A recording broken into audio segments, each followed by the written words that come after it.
Kelakuan jin ifrit ini sungguh biadab dan keterlaluan. Ia berani-beraninya mau membakar Rasulullah saat perjalanan Isra Miraj. Dikisahkan, jin ifrit adalah makhluk halus yang berasal dari golongan bangsa jin. Ia adalah jin jahat dan disebut juga setan karena gemar menggoda manusia.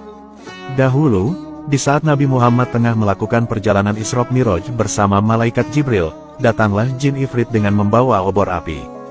Jin ifrit lalu membuntuti Nabi dan hendak mengganggu serta menyelakai Nabi Muhammad Shallallahu Alaihi Wasallam. Setiap Nabi menoleh, beliau selalu melihat jin ifrit. Malaikat Jibril lalu berkata kepada Nabi, "Maukah kau kuajari doa yang apabila kau baca, maka obornya jin ifrit akan padam dan masuk ke mulutnya?" Nabi berkata, "Ya, baiklah."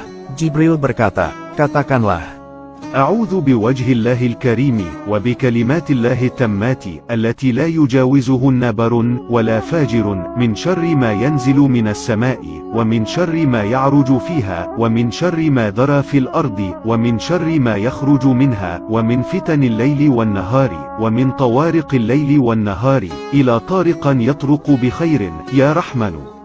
Yang artinya, diriku berlindung dengan wajah Allah yang maha mulia, dan dengan kalimat-kalimat Allah yang sempurna, yang tidak ada orang yang baik dan tidak pula orang yang durhaka dapat melampauinya dari kejahatan apa saja yang turun dari langit, dan dari kejahatan apa saja yang naik ke langit, dari kejahatan apa saja yang masuk ke dalam bumi, dan dari kejahatan apa saja yang keluar dari bumi, dari fitnah-fitnah di waktu malam hari dan di waktu siang hari, dari bencana-bencana dari malam hari dan siang hari, kecuali bencana yang datang dengan kebaikan.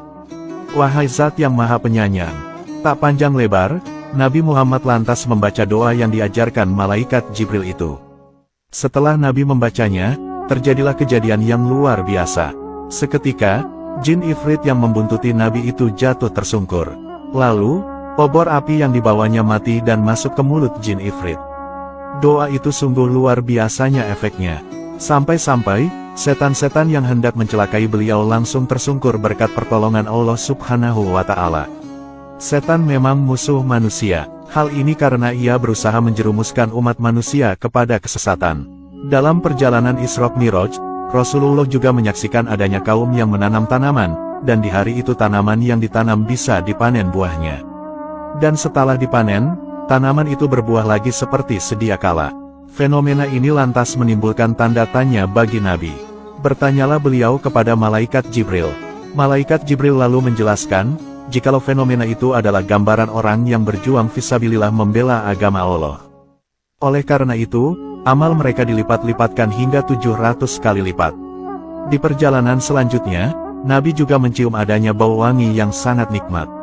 Lalu, bertanyalah Nabi kepada Jibril tentang bau wangi itu. Jibril kemudian menjelaskan kepada Nabi, bahwa bau wangi itu berasal dari makam Masyitoh dan keluarganya yang beriman. Wangi itu sebab Masyitoh adalah wanita solihah yang selalu mempertahankan keimanannya kepada Allah meskipun harus dizalimi dan dihukum mati oleh Raja Fir'aun yang kafir. Dahulu, Masyitoh dikenal sebagai tukang sisir anak perempuan di kerajaan Fir'aun. Pernah saat menyisir rambut, sisir itu jatuh dan Masyitoh mengucap Bismillah.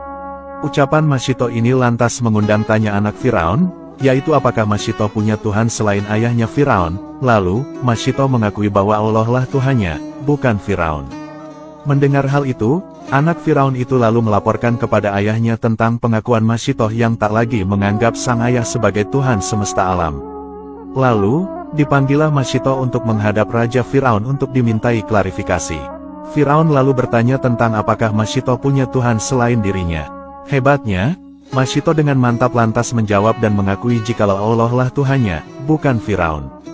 Pengakuan itu tentu membuat Fir'aun marah. Fir'aun lalu memberikan pilihan kepada Masyitoh, yaitu, tinggalkan agamanya lalu mengakui Fir'aun sebagai Tuhan, atau dihukum mati. Masyitoh lalu memilih dihukum mati daripada melepas keimanan demi kenikmatan dunia yang fana.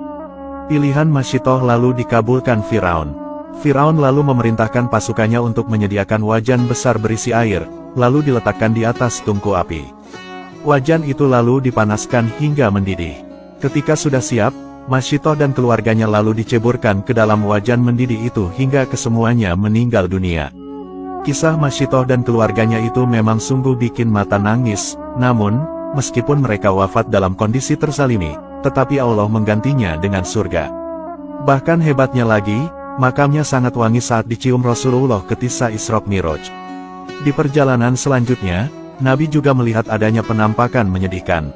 Terlihat ada sebuah kaum yang kepalanya dibenturkan ke batu hingga membuat kepala mereka pecah. Namun setelah pecah, kepala mereka balik normal lagi. Lalu kepala mereka kembali dibenturkan hingga pecah lagi. Kejadian itu berlangsung berulang-ulang tanpa henti. Jibril lalu menjelaskan kepada Nabi, bahwa penampakan itu adalah gambaran azab yang akan diterima orang-orang yang tak mau melaksanakan sholat 5 waktu dan juga sering mengakhir-akhirkan waktu sholat. Di perjalanan selanjutnya, Nabi melihat adanya orang-orang yang menghadap 2 daging. Satu daging dalam kondisi mentah dan busuk, sedang satunya lagi telah matang. Orang-orang itu lalu malah melahap daging mentah dan busuk ketimbang memakan daging yang sudah matang. Jibril lalu menjelaskan kepada Nabi, jikalau penampakan itu adalah gambaran umatnya yang sudah punya istri, tapi malah mendatangi pelacuran. Dan, penampakan itu juga gambaran wanita yang sudah punya suami halal, tetapi malah selingkuh dengan lelaki lain. Di perjalanan selanjutnya, Nabi melihat adanya kayu yang melintangi tengah jalan sehingga apapun yang melaluinya pasti akan tersobek. Lalu dijelaskan, jikalau penampakan itu adalah gambaran umat Rasulullah yang gemar duduk di jalan sehingga mengganggu orang-orang yang melintasi jalan.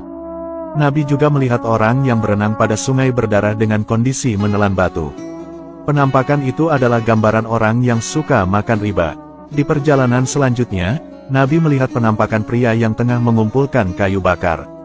Lalu, kayu itu dibawanya dengan tidak kuat, tetapi jumlah kayu itu malah ditambah dan tidak dikurangi. Penampakan ini adalah sebuah gambaran umat Rasulullah yang punya rangkap jabatan, tapi tak kuasa mengemban amanah yang ditugaskan. Di sisi lain ia malah masih bersedia terima jabatan lainnya lagi.